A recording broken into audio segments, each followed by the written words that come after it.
자, 지금부터 채용으로 가보도록 하겠습니다. 채용에서 이제 나오는 거는 큰 맥락에서 뭐 두 가지죠. 그죠? 채용이다 그랬을 때,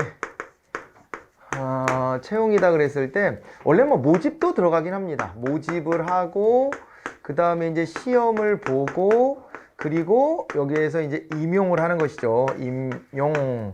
이렇게 됩니다. 모집과 시험과 임용. 그래서 이제 시험과 임용이 좀 주가 되고, 뭐 모집은 좀 부수적인 거여서 큰 틀에서 보면은 저 두 가지를 좀 잘 보시면 되는 건데, 이게 이제 시험이다 그랬을 때의 시험 같은 경우에는요, 이제 시험에서 갖춰야 될 요소가 뭐냐, 이런 것들이 이제 시험에서 나오는 겁니다. 뭐 크게 이제 보면은 5가지를 여기서 얘기를 하는데, 시험은 타당도가 있어줘야 되고요. 그 다음에 신뢰도도 있어야 되죠. 그죠? 신뢰도도 있어야 되고, 그리고 또 뭐 실용도, 객관도, 난이도 이런 게 유지가 돼야 돼요. 객관도, 난이도. 2020년도에 이제 그 공무원 시험 있잖아요. 공무원 시험은 난이도 너무 쉽게 출제가 됐습니다. 지방직 같은 경우가 너무 쉽게 출제가 돼가지고 혼선이 빚어졌죠. 너무 쉬워가지고.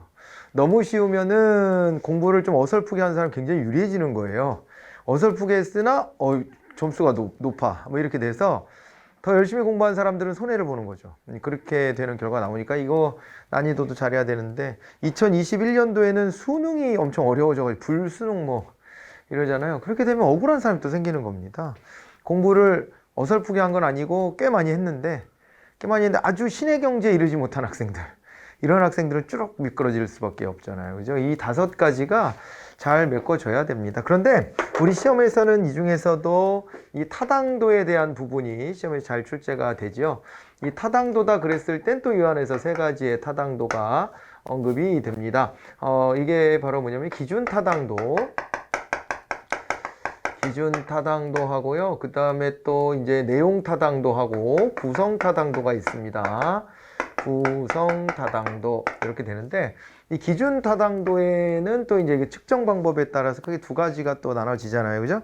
기준 타당도다 그랬을 때 이게 이제 동시적 타당도 검사 방법이 있고요. 타당도 검사 방법이 있고, 예.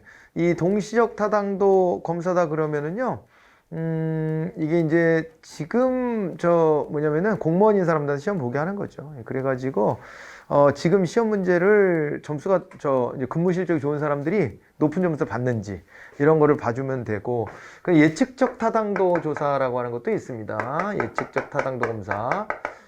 요거는 이제 추적하는 거죠. 한 1년 정도 가지고 이제 높은 성적 받았던 사람들이 좋은 성적을 거두느냐, 근무 실적에서도 이제 그걸 따라가는 거고요. 요게 제일 중요한 거 아니겠습니까? 근데 요걸 채우기 위해서는, 기준 타당도가 채워지려면 그 안에 이제 공무원이 갖춰야 될 덕목들이 시험 문제에 잘 들어가야 된다는 거. 요게 이제 내용 타당도고요.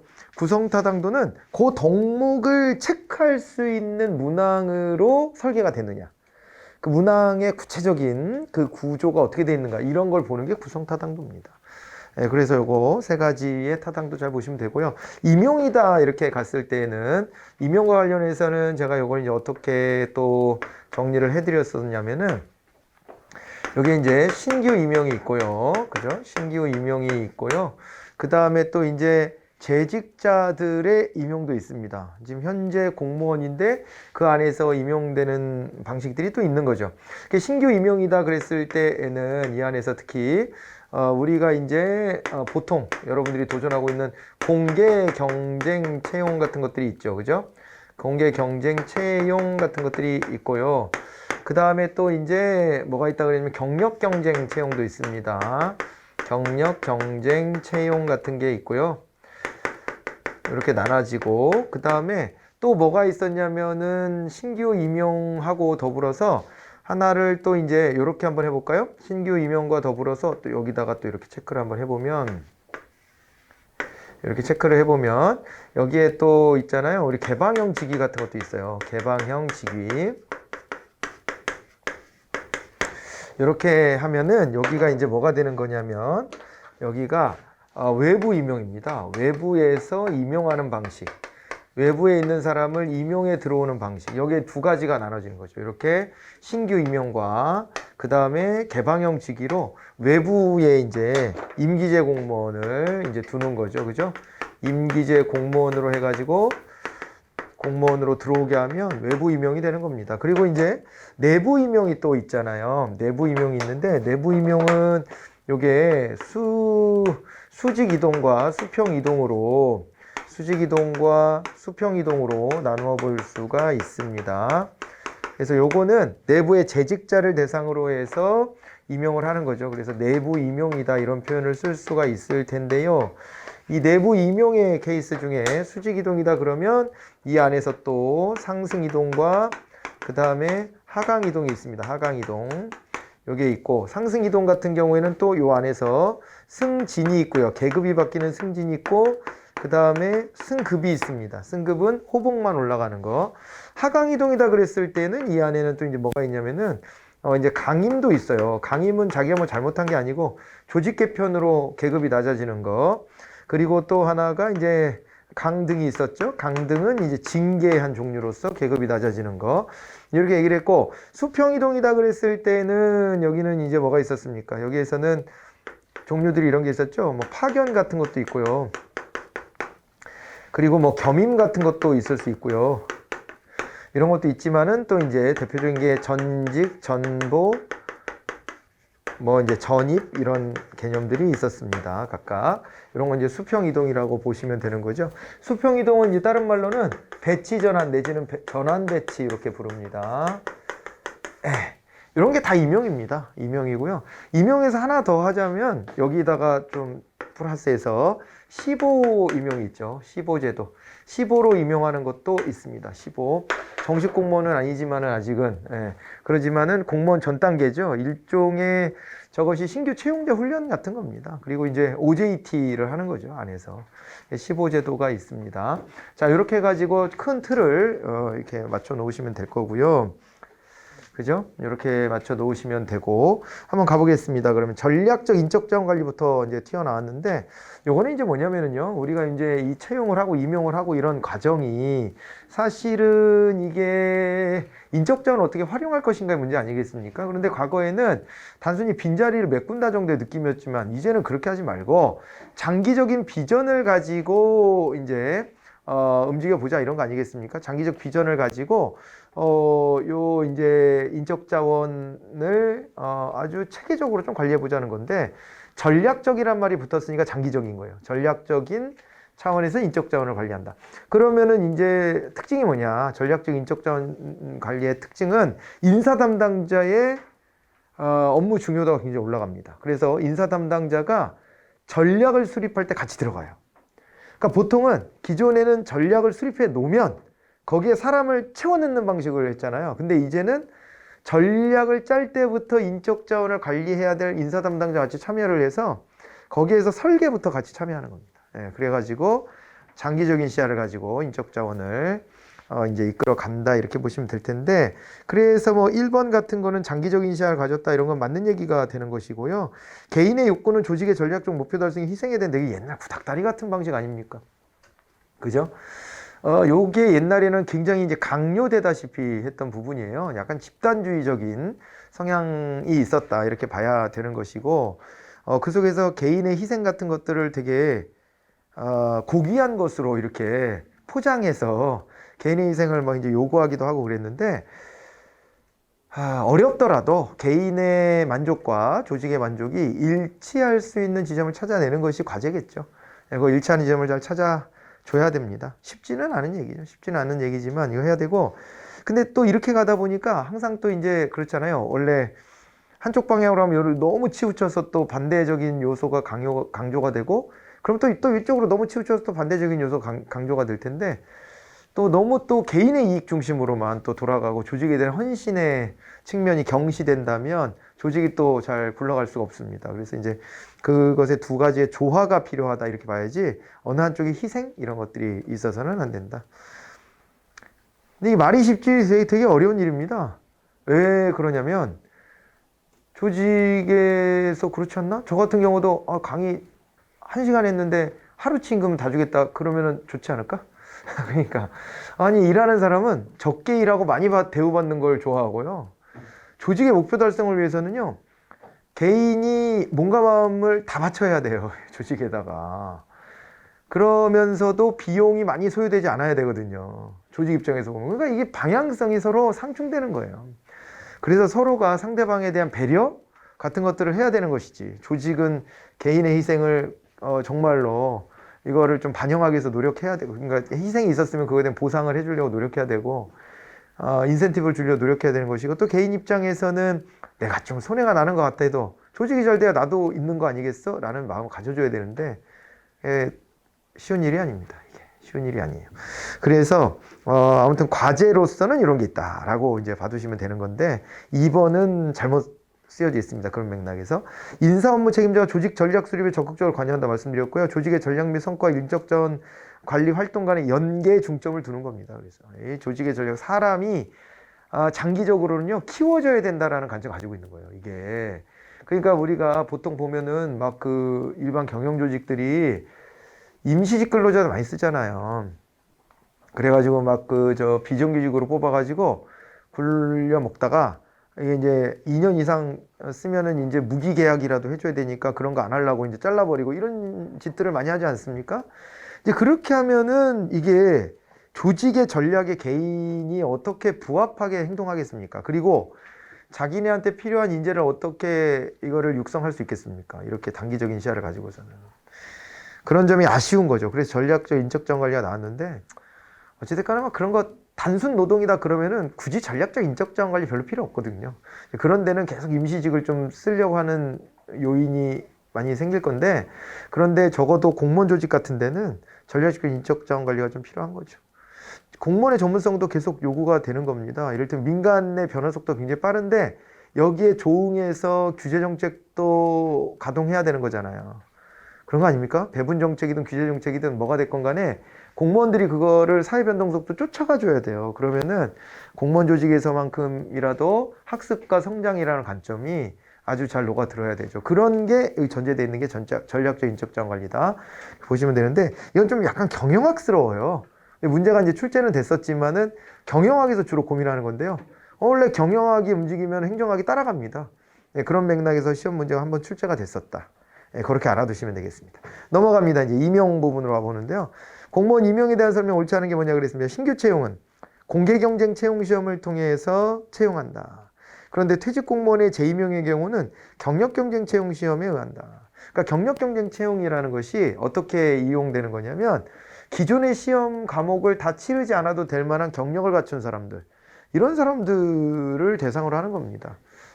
그래가지고 우리 학원 같은 경우에는 그 무도 특채로 몇 명이 갔어요. 그거 있잖아요. 출입국 관리직 이런 데를 갔습니다. 무도 특채. 그래서 이제 그 경우는요 무술 유단자 4단 이상인가 뭐 그래요. 그래가지고 그게 있으면은 과목을 2개만 봐. 영어랑 한국사였던 것 같은데 내 기억에 영어 한국사 그것만 봅니다. 근데 경쟁자가 워낙 적잖아요. 그죠? 4단 이상의 실력을 갖춘 무술 실력을 갖춘 사람이 공무원을 준비한다. 이 몇 명이나 되겠습니까? 그러니까 그 안에서 경쟁하니까 훨씬 수월해지는 거죠. 그렇게가 가능합니다. 그래가지고 요게 이제 경력 경쟁 채용 시험은 그 무도 특채가 이제 그쪽에서는 좀 필요하지 않습니까? 이제 불법 체류자들도 있고 하니까 그들을 또 이렇게 좀 연행 같은 것도 좀 하고 준사법적인 기능을 좀 해야 되니까 그런 면에서 이제 그 역할을 해줄 수 있는 사람은 경력이 있는 사람이라고 인정해 주는 거죠. 뭐 그런 식이고요. 그 다음에 외국어 능통자 이런 사람들 많이 뽑죠. 외국어 시험 있잖아요. 왜 제2외국어 같은 거 시험 있지. 그 뭐더라 이름이. 근데 거기서만 1급 이런 정도 돼야 돼요. 그건 1급이면 되게 높은 겁니다. 그런 정도 실력이 있으면은 또 시험 과목을 많이 면제를 해줍니다. 그런 것도 가능한데 그런데 원래 공무원이었던 사람이 다시 이제 공무원 시험을 본다. 뭐 이럴 때는 경력이 있는 거니까 그걸 인정해 준다. 뭐 그렇게 해서 경력 경쟁 채용으로 또 뽑기도 한다. 이렇게 받으시면 되겠습니다. 자, 그리고 전입은요. 전입 전출 이거는 국회 행정부 지방자치단체 등 서로 다른 기관에 소속되는 공무원의 인사 이동이죠. 그죠? 아예 소속 기관 자체를 달리해서 옮겨져 가는 걸 전입이라고 합니다. 그러니까 기회가 많진 않죠. 서로 트레이드가 돼야 되는 거예요, 이게. 거의. 그래서 이제 전입이라는 것은 기회가 많지는 않지만 이런 것도 있고, 고위공무원단이나 그에 상응하는 계급으로의 승진은 능력과 경력을 고려하며 5급으로의 승진은 별도의 승진 시험을 거쳐야 한다. 이거 약간 좀 논란이 있는 표현입니다, 사실은. 그래서 요거는 있잖아요. 고위공무원단이나 그에 상응하는 계급으로의 승진은 능력과 경력을 고려하고, 그리고 또 한 가지는 고위공무원단으로 갈 땐 역량도 봐야 되는 거죠. 그러니까 그게 능력이지 뭐.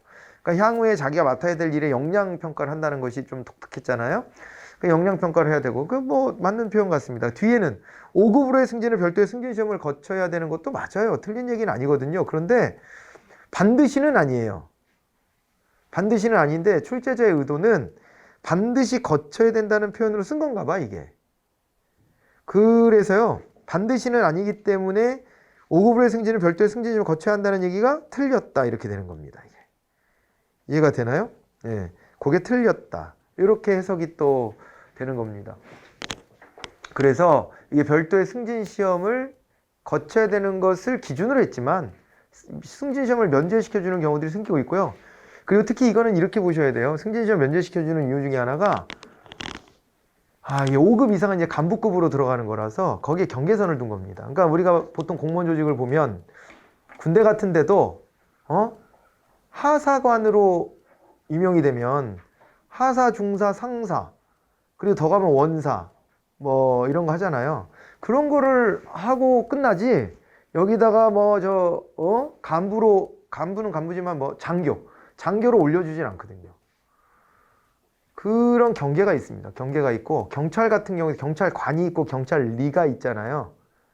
경찰관이 있고 경찰리가 있습니다. 경찰관은 경위부터가 경찰관이에요. 그게 이제 간부죠. 그리고 그렇지 않은 경찰리들이 있는데 그게 이제 순경, 경장, 경사. 경사에서 경위 올라가는 거에 또 경계가 좀 있거든요. 그러니까 이런 식의 경계가 일반직 공무원한테도 있는 거예요.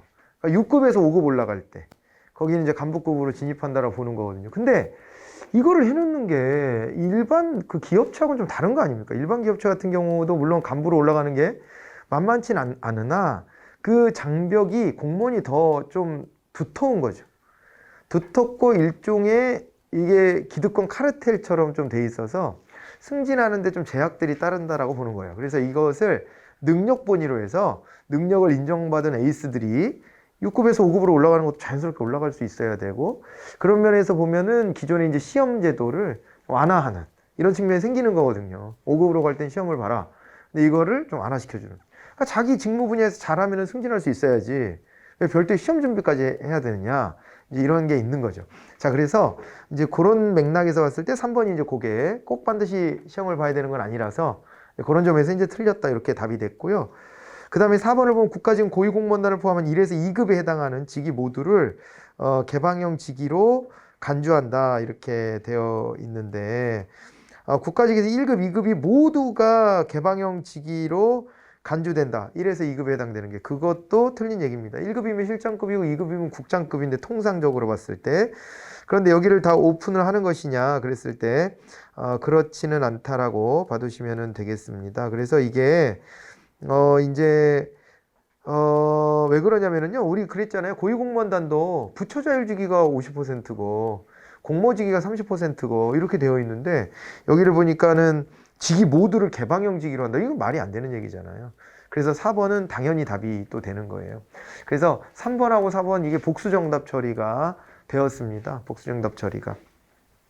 그렇게 봐두시고 231번으로 가보겠습니다. 배치 전환인데, 요게 능력의 정체와 퇴행 현상을 방지하는 게 있죠. 그러니까 우리가 또 미국에서는 우리나라 같은 이 계급제를 좀 부러워하는 게 또 있습니다. 그러니까 미국은 직위분류제인데 우리는 직위분류제를 되게 부러워하잖아요. 저긴 능력 중심으로 돌아가고 전문성이 있으니까 좋겠구나, 이렇게 생각을 하지만은 또 걔네들 입장에서 봤을 때는 자기네들은 너무 이 공직에 있는 사람들이 자기 분야밖에 몰라.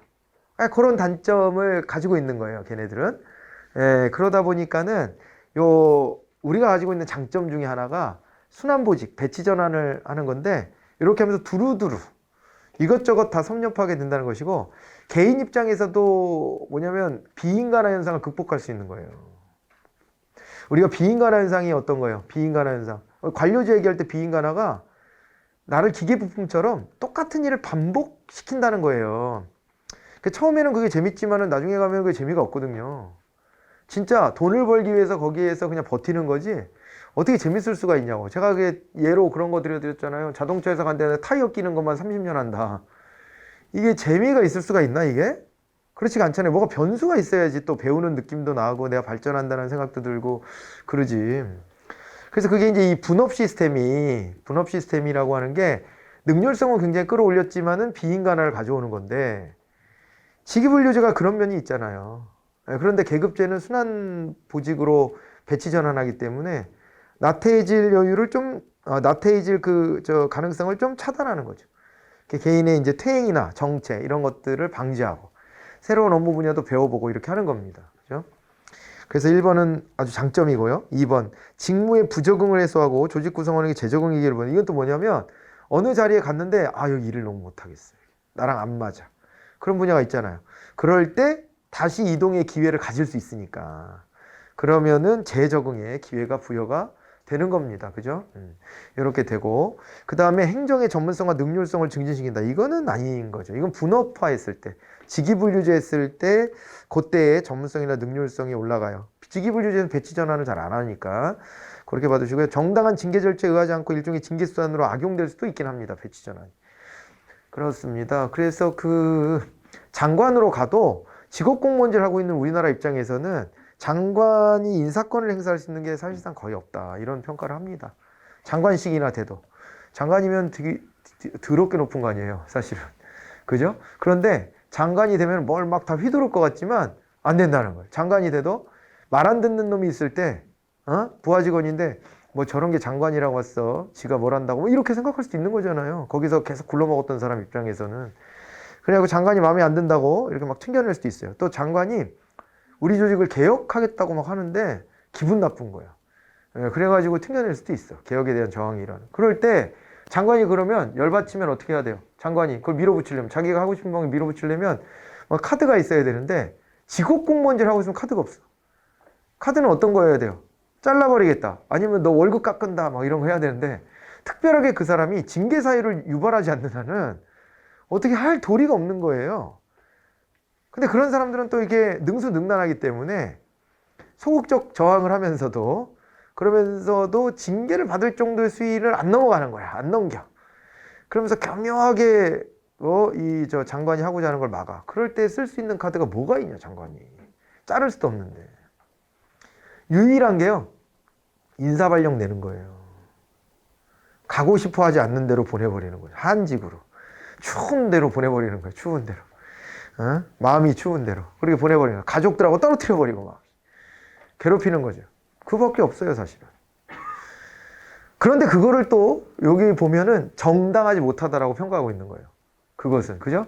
아니, 잘못을 해서 징계를 받는 것도 아닌데 마치 개인이 느낄 때는 징계인 것처럼 배치 전환이 된다면 악용한 거 아니냐? 또 이렇게 또 지적을 받을 수 있는 거죠. 그렇게까지 따지면요.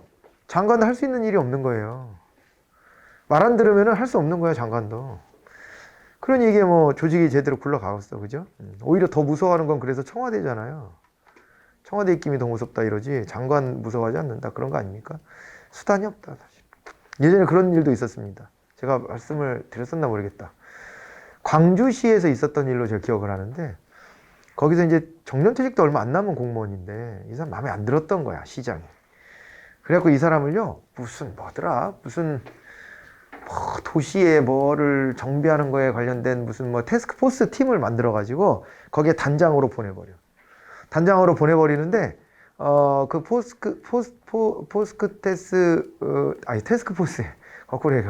태스크포스에 팀원이 없어. 자기만 있어. 자기만 있고요. 어디 저기 그 문화회관 같은 데 있잖아요. 그런데 지하 공간이 비어서 거기를 사무실로 해가지고 거기다 처박아 버린 거예요. 그래서 거기서 혼자서 보고서를 만들어서 올렸는데 무시당하고 반려되고 계속 그러는 겁니다. 그래서 이 사람이 정신적으로 이제 고통을 받았다 그래서 이걸 문제 제기를 해서 뉴스 보도까지 된 거예요. 그러자 이제 기자들이 시장한테 쫓아가서 이거 부당한 인사 아니냐 이렇게 또 질문했을 거 아닙니까? 이 사람 막 정신과도 다니고 그랬더라고요. 또 이제 스트레스 받으니까. 그러니까 그랬더니 아니다, 난 정당한 인사를 했고 처음에는 거기 소속 그 직원들이 없었지만은 내가 직원들을 나중엔 줬다. 문제를 삼으니까 이제 직원들도 보내주고 해가지고 이제 무마를 하려고 하는 거예요. 그럴 때 애매해지는 거거든요. 마음으로는 저걸 징계하기도 어려우니까 내가 이렇게 벌 줘야지 생각했지만은 그런데 이제 누가 이제 그거 벌 주는 거 아니냐 그랬을 때 아니다 아니다 이렇게 잡아떼면은 그 입증하기가 어렵죠. 입증하기 어려워요. 그래 그렇게 해서 이렇게 악용될 수 있다는 거예요. 징계수단처럼. 근데 또 그런 위치에 올라간 사람들은 내가 이런 거 말고 니들을 어떻게 조련할 수 있겠냐 이런 생각을 할 수도 있는 거죠. 다른 방법이 없으니까. 현실의 문제에선 그렇다. 이렇게 봐주시면 되겠네요. 3번이 답이 됐습니다. 자, 232번으로 갑니다. 이제 공무원 인사이동인데요. 겸임은요. 겸임기간 2년 이내예요. 옳은 거 아닙니다. 이거. 그리고 겸임은 특정직 공무원 하는 게 아니고 일반직 공무원 할 수 있는 겁니다. 그죠? 겸임도 시켜요. 당신이 이것도 하는데 이것도 좀 같이 해줘봐. 이렇게 할 수도 있는 거예요. 그러니까 예를 들면 일손이 너무 딸리는데 조금 그래도 여력이 있는 자리에 있다. 그러면은 겸임을 시킬 수도 있고 그 다음에 또 믿는 사람한테 그럴 수도 있겠죠. 좀 에이스인 사람한테 요거 좀 골치 아픈데 당신 요거 지금 인사철이 아니라서 당신을 별도 발령 못 내지만 요 일도 좀 같이 좀 봐주면 안 될까? 이렇게 할 수도 있는 거잖아요. 예, 그런데 2년을 넘지 못하게 한다. 그리고 전직은 인사 관할을 달리하는 기관사의 수평적 인사 이동에 해당한다. 그렇게 했는데 그건 전입이잖아요. 전직이다 그랬을 때는 요거는 이제 전직 전보 직렬을 바꾸는 거예요. 직렬. 그죠? 직렬이 바뀌는 거고 인사 관할을 달리하면 전입이다. 이렇게 봐야 됩니다. 그리고 예외적인 경우면 전직 시험을 거치도록 한다. 이것도 표현을 전직은 원래 시험을 봐야 되는데 전직 시험을 면하게 해주는 경우들이 있는 겁니다. 그렇게 봐야죠. 예외가 시험을 면하게 해주는 게 예외죠. 그렇게 봐주는 게 맞겠고 같은 직급 내에서 직위 등을 변경하는 전보 그랬습니다. 같은 직급이라는 말은 같은 직렬 내라고 하는 것을 전제하는 거죠. 예, 그래서 같은 직렬 내에서 직위 변경을 하는 게 전보죠. 수평적 인사이동이고 전보의 오용과 남용을 방지하기 위해서 전보가 제한되는 기간이나 범위를 두고 있다. 아까 전보 발령을 어떻게 보면 좀 이제 악용할 수도 있으니까 이런 이제 규정들을 가지고 있다. 3번이 맞는 얘기네요. 4번 예산 감소 등으로 직위가 폐지돼 하위 계급에 직위에 임용하려면 별도의 심사 절차를 거쳐라. 아니 이거 강임 말하는 거잖아. 강임이 되는데 강임되는 것도 기분 나빠 아주 이거 미치고 팔짝 뛰겠는데 심사를 받고 강임되라. 심사를 통해서 한 단계 밑으로 낮추겠다. 이거가 뭔 말이에요, 이게. 그리고 또 하나가 강임된 공무원이 강임된 계급의 봉급을 지급한다는 식으로 돼 있는데 이것도 틀린 얘기입니다. 봉급까지 깎는다고? 내가 잘못한 것도 없는데? 그럴 순 없는 거죠. 이게요, 하강 이동할 때 강등이면은 이제 깎인 보수를 줄 수 있는 거죠. 강등은. 계급이 낮아지고 네가 잘못해서 징계받는 거니까 한 계급 낮아져라. 이럴 수 있는 거지만은 이게 이제 강임 같은 경우는 자기가 잘못한 게 아니거든요. 잘못한 게 없어요. 조직 자체가 개편되는 거라 어쩔 수 없는 거거든요. 근데 그럴 때는 보수 수준이라도 유지를 해주는 것이 마땅합니다. 예. 그렇게 봐야 됩니다. 4번이 그래서 또 틀렸습니다. 3번이 답이 됐어요. 자, 이거는요, 공무원 임용령상 보직관리 기준에 따른 직위의 직무 요건이 아닌 게 뭐냐, 이렇게 되어 있습니다. 직위의 직무 요건. 직위에 대해서 성과 책임을 묻도록 한다는 부분이 이제 언급이 되어 있고요. 그죠? 그런데 여기에 직렬 및 직류 이렇게 나왔거든요. 이게 보직관리랑 뭔 상관이? 그러니까 직위를 나눌 때는 직렬, 직류를 먼저 나누고 거기다 직급을 나누고 거기다 직위를 부여하는 건데 2번은 포함될 일이 아니고요. 그러니까 보직을 관리한다 그랬을 때 직위에 대한 성과 책임을 물어야 되고요. 너 요 자리에서 성과를 냈냐? 이거를 해야 되고 직무 수행의 난이도를 조율을 잘 해줘야 돼요. 그죠? 그리고 직무 수행의 요건 같은 거 이런 것들도 잘 정해줘야 됩니다. 그런데 직렬과 직류는 그거보다 큰 개념이에요. 그냥. 그렇죠? 아니 우리 봤잖아요. 이거 직위 분류할 때 그 순서도 봤잖아요. 그래서 거기서 보면 직렬, 직류 같은 걸 먼저 나눠놓고 그 안에서 직급을 정해주면서 직위를 부여하는 겁니다. 그 직위를 부여해주면은 그 난이도에 맞는 일을 체계적으로 할 수 있게끔 딱 해줘야 돼요. 한 사람이 맡아서 일할 수 있을 만큼을. 그래서 요 정도 성과는 내라. 요 정도 난이도로 줄게.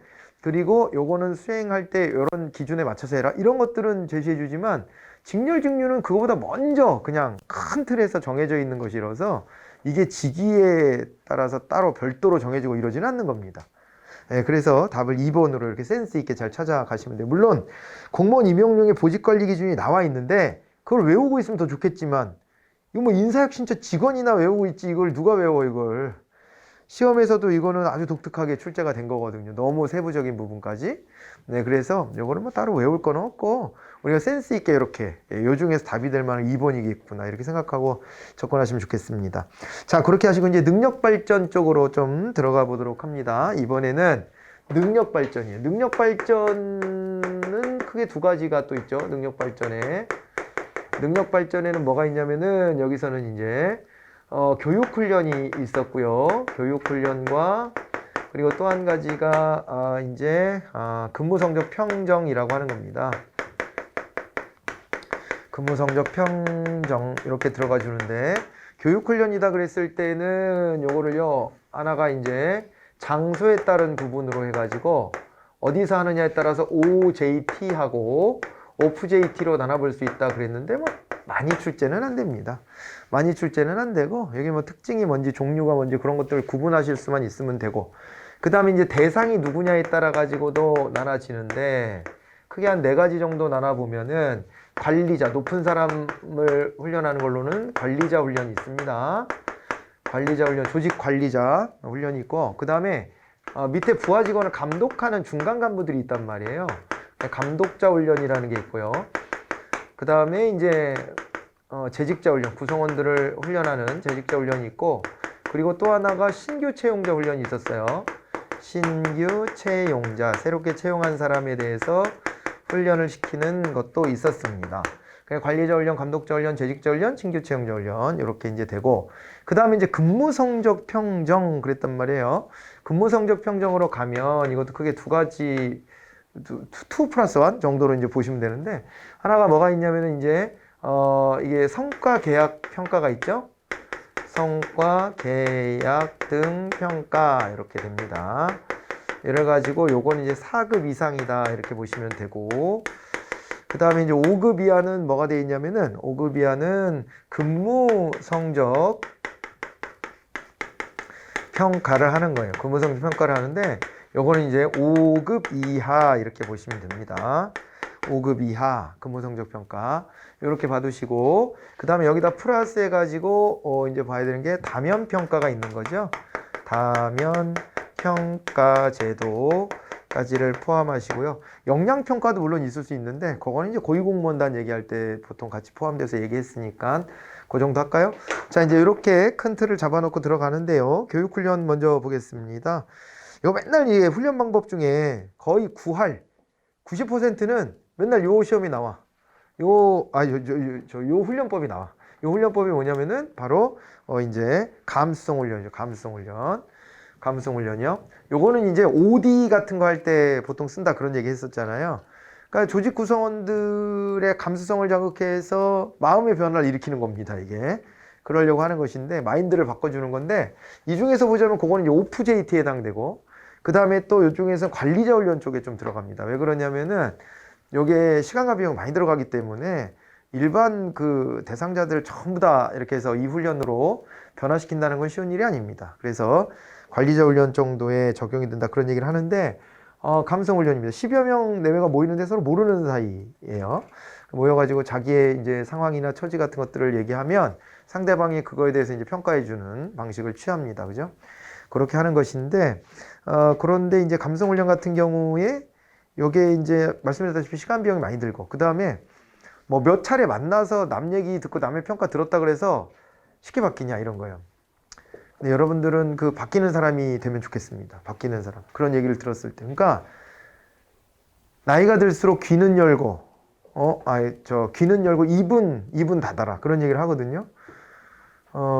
자기 생각을 말하기보다 자꾸 들으려고 노력해라 이런 거예요. 그러니까 나이가 들면 자기 경험이 쌓이니까 이제 내가 모든 걸 알게 됐다라는 착각에 빠질 가능성이 많아요. 근데 젊은 나이 때보다 많이 알게 됐지 물론. 근데 그렇게 하다 보면은 시대 변화나 이런 것들을 읽지 못하고 이제 자기 기준에서 자꾸 말하게 되기도 하고 그리고 이게 뭐라 그럴까? 자기 오류를 발견을 못하게 되는 단계에 접어들 수도 있죠. 그래서 평생을 이제 사실은 반성하고 매일매일을, 그리고 매일매일 배우면서 살아라. 이게 옛날 현자들의 가르침 아닙니까? 그런 가르침인데, 그런데 이거를 어느 순간이 되면 까먹을 수가 있어요. 까먹고, 그리고 나이 어린 사람한테 내가 배운다 이런 거 약간 좀 자존심 상할 수도 있으니까 자꾸 이제 그런 거에서 이제 권위를 내세우려고 하게 되는 경우도 있거든요. 그렇게 되면 성숙해지질 못하는 거죠. 그러다 보니까 이게 이제 감성훈련 같은 거를 했을 때 어떤 사람, 그러니까 태도가 옛날 그 현인들이 얘기해 준 거를 잘 되새기고 있는 사람은 이런 거를 잘 따라가. 감성훈련 시켜주면 관리자 정도 되면 이제 짬밥이 있는 사람이잖아요.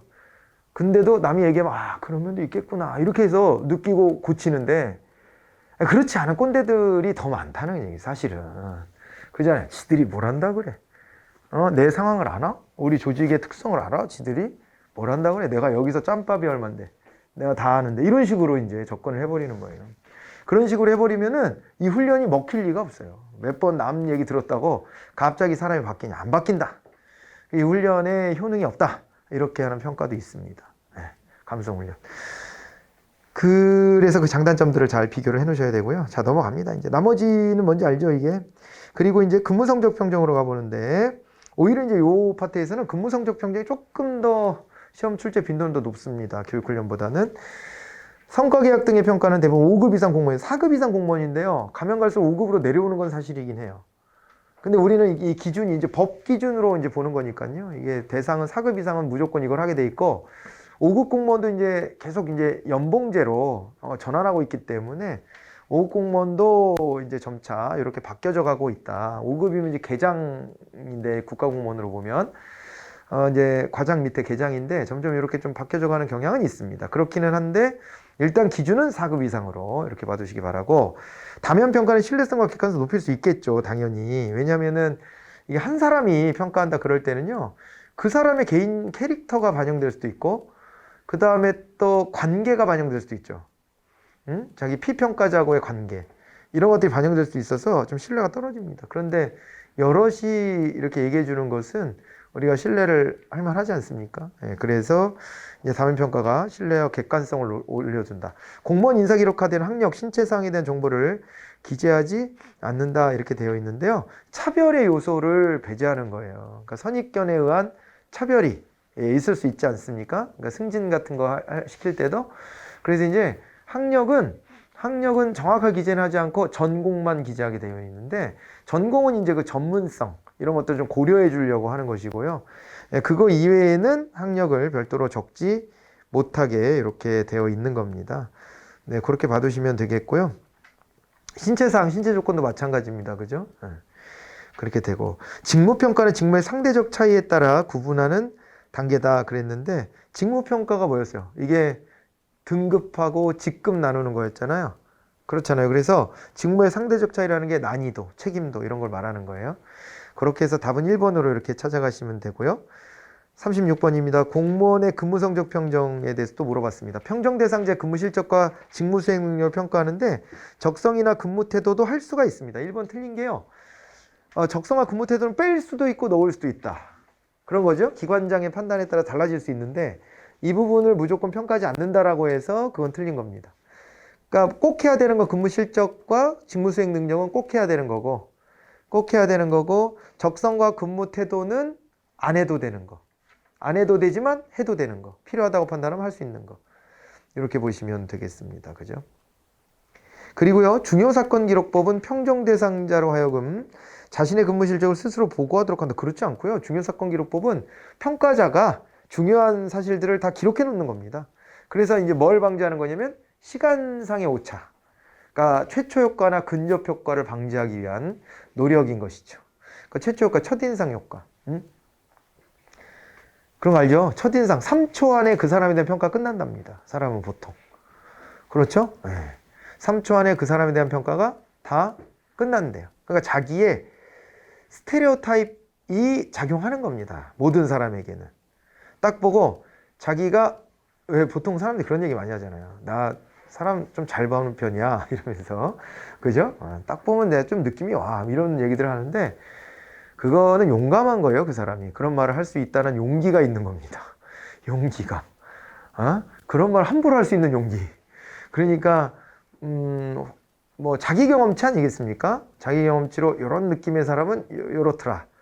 자기 느낌인 건데 그거는 일반화할 수 있는 건 아닌 건데 그런 말 함부로 하면 안 되는 건데 자기가 편견을 가지고 있다는 것을 용감하게 입으로 말하고 있는 거예요. 그냥 그러고 있는 것뿐이지 누구나 다 그런 편견을 가지고 있다는 거예요. 근데 그거를 자중하려고 노력해야 된다는 것 필요하죠. 인사평가에서 당연히 그런 것들이 좀 자중돼야 되는 거잖아요. 근데 이제 첫인상 효과가 이게 굉장히 크다는 거예요. 사실은 심리학적으로 봤을 때도 그렇고 사람인지라 우리가 이제 그렇게 작동하는데 왜냐하면 경계심이 발동하는 거 아닙니까? 인간한테 본능적으로 그런 거예요. 누구를 만났을 때 저 사람이 나한테 도움이 되는가? 저 사람이 나한테 필요한 사람인가? 이걸 평가하는 거잖아요. 저 사람 나한테 해를 끼칠 사람인가? 이런 걸 경계하는 거잖아요. 근데 그 경계에서 보통 보면은요, 여러분 저기 백인들 얼굴 보면 구분이 좀 잘 되는 편이세요? 저는 전혀 안 되더라고요. 외국 배우나 이런 사람 이름도 잘 모르겠어. 근데 몇 명 되게 유명한 사람은 알겠는데 외국인 보면 다 똑같이 생긴 것 같지 않아요? 외국인이라 표현하기보다는 인종이 다른 쪽 보면. 근데 동양인은 또 우리가 또 약간 구분이 돼. 스타일 같은 걸로 이제 구분하겠죠, 이제. 일본풍인데, 뭐 이렇게. 아니, 중국 사람 같은데? 이런 거 약간 좀 느낌이 정확하진 않아도. 근데 이제 서양 사람이 이런 사람도 구분이 더한 겁니다. 그죠? 더한 거예요. 그래서요, 제가 드리고 싶은 말씀은 우리끼리가 아닌 우리 바운더리에서 멀어지면 멀어질수록요, 그냥 편견으로 그 사람 바라보는 거예요. 그럴 가능성이 굉장히 높아집니다. 그러니까 동남아시아 사람은 다 범죄자 같다. 이런 식의, 저 사람 나한테 뭔가 범죄를 저지를 것 같아. 이런 식의 느낌을 갖는 거. 이게 경계심 때문에 그런 거거든요. 자기를 유지하려는 그 본능이에요. 동물이라서. 본능이 있는 건데, 근데 이런 것들이 현실 사회생활에 정제되지 않고 그대로 드러나 버리는 것은, 이것은 우리가 철저히 경계해야 되잖아요. 누구나 다 그런 게 있지만, 경계를 해야 되는 겁니다. 그래서 이제 이렇게 그 중요사건 기록법 이런 걸 가지고 경계를 하는 거고요. 저같이 또 개인적 특성이 기억력이 나쁜 사람. 지나간 일을 잘 떠올리질 않거든요. 기억력이 좋다는 것은 되뇌이는 걸 잘하는 사람인 것 같아. 그걸 자꾸 되뇌이는 사람 있잖아요. 예전에 제가 나한테 그랬지 이런 거.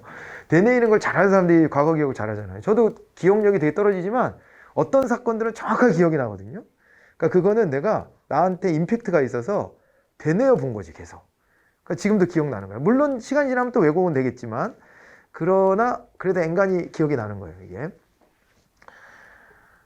그렇게 되는데 어쨌건 개인 특성상 저 같은 사람은 이제 과거 일을 잘 얽매이지 않아요. 그래서 그냥 지나가는 편인데 그런데 이러다 보면은 내가 평가자가 됐을 때는 그 사람이 과거에 어떻게 했는지 잘 기억을 못하고 최근에 이 사람이 뭘 했다 이걸 가지고 평가할 수 있다. 그래서 그럴 때도 중요사건 기록법이 중요하다 이렇게 봐야 되겠죠. 대비오차는 어떤 거냐면은요, 이게요 평정자가 평정 대상자를 다른 평정 대상자 비교해서 생기는 거. 그러니까 객관적으로 평가한다는 것은 그 사람 자체만을 놓고 평가를 해야 돼. 그런데 그 사람을요, 야 얘보다 못하지 않아? 이런 식으로 해버리면, 그죠? 다 잘했는데 얘보다 못했지 해버리면은 그러면 이 사람이 되게 떨어져 보이잖아요. 그런 식의 평가 있을 수 있고, 또 하향 평준화되어 있는 조직에서는 다 못했는데 얘보단 얘가 낫다 야 이래가지고 좋은 점수를 줄 수도 있는 이런 상황이 오기 때문에 이것도 오차예요. 객관성이 좀 떨어지는 겁니다. 자, 그리고 우리나라의 6급 이하 공무원에게는 직무성과 계약제가 적용되고 있다 그랬는데 요거는 이제 틀린 얘기가 되겠죠. 그죠? 예, 요거는 아까 이제 근무성적 평가제도라고 했으니까 틀렸고요. 답은 3번이었네요. 자, 그리고 그 다음에 넘어가 볼까요? 237번입니다. 자, 요거는 4급 이상 공무원을 대상으로 근무 성적 평가를 한다 그랬는데 틀렸습니다. 5급 이하라고 했고요. 매년 말일을 기준으로 연일의 평가를 한다. 이게 이제 성과계약 평가가 이렇게 하는 거고요. 12월 30일을 기준으로 정기 평가를 그렇게 하고요. 여기 있잖아요. 이 근무 성적 평가는 정기 평가와 그 다음에 또 필요할 때 또 평가를 또 추가할 수는 있는데 정기 평가가 6월 30일하고 12월 31일. 그러니까 반기별로 하는 거죠. 그러니까 이제 1년에 2번 이렇게 진행이 된다라고 봐두시면 되겠습니다. 자, 그러고요. 평가 단위는 소속 장관이 정할 수 있다. 이렇게 돼 있는데 거기에 이제 맞는 얘기가 되겠습니다. 예, 그렇게 되고 그 다음에 공정한 평가를 위해 평가자와 피평가자의 사전 협의가 금지되는 게 아니고 성과 면담을 진행하게 합니다. 횟수 제한은 없습니다. 그래서 미리 사전에 만나서 평가 전에 서로 지나갔던 일들을 한번 회상해 보고 정리해 보고 하는 거예요. 그렇게 해야 받아들이는 마음도 좀 생깁니다. 예. 느닷없이 갑자기 나한테 왜 이런 평가가 나왔지? 할 수도 있어요. 각자가 다 주관적인 거니까. 그리고 평가자 입장에서도 이렇게 하면서 객관화하는 거죠. 자기가 잘 못 챙겼던 거 이런 거 그죠? 감안해야 될 것들 좀 놓친 거 이런 것들을 다시 한번 또 리마인드하는 기회가 됩니다. 자, 그래서 답은 여기서는 이제 3번이었고요. 다면 평가 제도에 대해서 나왔죠. 다수의 평가자가 참여한 합의를 통해 이건 틀렸어요. 어떻게 합의를 합니까? 다수의 평가자가 합의를 하려면 그죠? 이 피평가자를 둘러싸고 있는 상관, 부하, 동료, 고객 다 만나서 회의를 해야 되는데 고객이 이 회의 다녀야 되나? 말도 안 되는 얘기예요. 그래서 각자의 평가가 있고 그 평가를 가지고 이제 어떻게 하는 거예요? 그거를 종합적으로 그냥 보는 거지 이거를 합의를 한다는 것은 틀린 얘기입니다. 아시겠죠? 뭐 2번은 당연히 맞는 얘기고 3번 같은 경우도 이거 맞는 얘기입니다. 이게 근데 장점이자 단점인데 장점은 인간관계를 고루 잘하려고 노력하게 되는 거예요. 그러니까 과거에 보면 권위주의적으로 위에 있는 사람 아래 사람을 막 하대하면서 막 막말도 해가면서 인격적 모독도 하면서 막 그 근무의 효율성을 올리려고 했잖아요. 욕먹기 싫어서 일하게 만드는 거 그런 거 있잖아요. 남한테 막 이렇게 네이밍 쉐이밍도 주고 그죠? 남들 보는 앞에서 불러다가 막 욕지거리 하는 거 아니에요. 뭐라고 하고 네이밍 쉐이밍 하는 겁니다. 부끄럽게 만드는 거거든요. 이제 그런 것들을 통해서 업무 처리를 했다면 그러지 말라는 거죠. 예, 다면 평가라면 부하도 나를 평가할 것이기 때문에 그런 리더십은 바람직한 리더십은 아니잖아요. 분명하게. 그죠? 손쉬운 리더십이지. 예를 들어 부모가 애를 안 때리고 어떻게 훈육해요? 라고 말한다든가 선생님들이 이 많은 애들을 체벌 안 하고 어떻게 가르쳐요? 이렇게 하는 거는 그 자질이 없음을 스스로 또 자인하는 거예요. 그러니까 더 노력해야 돼요. 노력해야 되고 사람 마음 움직이는 건요 뻔합니다. 집에 강아지 키워보셨어요? 강아지는 주인이 딱 정해지잖아요. 얘가 누구를 주인이라고 생각하면 자기하고 시간을 많이 보내주는 사람입니다. 그게 딱 그런 거예요. 그 사람 관계도 똑같습니다. 같이 정서적인 교감이 많은 사람하고는 말을 잘 따르게 되어 있어요. 그 사람하고 관계가 멀어지고 두렵기도 하잖아 스스로도. 근데 그렇게 안 하고 시간 투자 안 하고 두들겨 패서 사람을 끌고 가려고 하는 거잖아. 옛날 방식. 저 때는 엄청 두드려 맞았으니까 하루에도 안 맞는 날이 없다시피 진짜 맞았어요 옛날에. 그런 식으로 했는데 그게 얼마나 야만적입니까? 그죠? 똑같은 거예요. 회사 같은 데에서도 이 사람 쪽주고 갈구고 이래가지고 끌고 그게 무슨 리더십이야. 강압적인 거지 그냥. 그래서 다면 평가를 하게 되면 그런 나쁜 관행이나 이런 것들이 없어지는 거예요. 그러니까 아랫사람이라고 함부로 하대하고 이런 것들도 이제 사라지게 되겠죠. 그래서 인간관계, 원활한 인간관계 이런 거 도움을 줘요. 하지만 이렇게 되다 보니까 어떤 문제가 생기냐면 리더십이 기왕에 없는 사람인데 위로는 올라가 있고 내가 업무 지시는 해야 되는데 방법은 모르겠고 그런 사람들은 부하 직원한테 이걸 못 시키고 지가 다 떠안고 하는 경우들도 막 생기는 거죠. 이러면 조직이 원만하게 돌아가는 게 아니에요. 또 그런 문제는 생깁니다. 그 눈치를 보는 거예요. 부하 눈치도 보고 동료 눈치도 보고 그러는 겁니다. 할 말 똑바로 하면서 이렇게 해야 되는데 그걸 못하는 거지. 그런 문제가 있어요. 예, 그래서 그 장단점을 그렇게 잘 봐두시고 조직 구성원에게 조직 내외의 사람과 원활한 인간관계를 증진하기 강한 동기부 비슷한 얘기네요. 자, 그리고 이거를 내가 먼저 했나? 3번을 먼저 했구나. 2번 가보면은 일방향의 평가가 아닌 이건 2번은 내가 좀 넘어갔구나. 2번, 3번 다 한 거네요. 4번으로 갈게요. 능력보다 인간관계에 따른 친밀도로 평가가 이루어져서 상급자 업무 추진보다 부하의 눈치를 이것도 얘기하게 된 거네. 그죠? 부하의 눈치를 자꾸 살피게 돼요. 이거는 좋은 일이 아니죠. 근데 두려워하지 마세요. 부하한테 명령 지시 딱 해주고 합리적으로 받아들이기만 하면 됩니다. 합리적으로. 객관화시키면 돼요. 객관화시키고 동의를 한번 구하고 다 같이 모인 자리에서 다 같이 모인 자리에 동의를 구하고 대신에 그게 안 됐을 때는 철저히 따지고 그거에 대해서 확실하게 우리 약속한 건 지켜주고 이렇게 하면 리더십이 생길 건데 말은 쉽지만 또 어려운 거예요. 현실에서는. 근데 이제 그러려고 노력하면 됩니다. 그래야지 할 말 못하고 혼자 끙끙대고 이렇게 하는 리더는 좋은 리더가 아니죠. 그 역량이 없는 거지. 그렇게 보고 단면 평가를 하는 겁니다. 239번. 자, 근무 성적 평정 방법인데 이거는요. 성적 분포의 비율을 미리 정해놓고 등급을 주면은 이게 이제 강제 배분법이 되는 거고요. 우리가 실제 여기서 하는 거죠. 근무 성적 평가할 때 최상위 등급은 20%, 최하위 등급은 10% 이렇게 이제 정해놓고 실시를 하고 있다. 그렇게 봐주시면 됩니다. 그렇게 해야 관대와의 오류, 그 다음에 집중화의 오류를 방지합니다. 관대와 집중화의 오류는 왜 생겼냐면은 뭐 때문에 생겨요? 공개해서 생긴 거예요. 점수를 공개해서. 옛날엔 점수 공개를 안 했는데 점수 공개를 하니까 좀 그런 거지. 같은 이 동료인데 내 아무리 부하여도 근데 점수를 딱 공개하는 순간 관계가 또 이렇게 소원해질 수도 있고 걱정되니까 좋은 점수 주는 건데 근데 그거에 대해서 이제 방지하기 위해서 강제배분법을 쓴다. 이것까지 잘 기억해 놓으시면 됩니다. 시험에서는 이 평정상의 오류는 엄청 많이 나오는 건데요. 그런 의미에서 잠깐 끊어서 가도록 합니다. 쉬었다가 평정상의 오류부터 다시 합니다.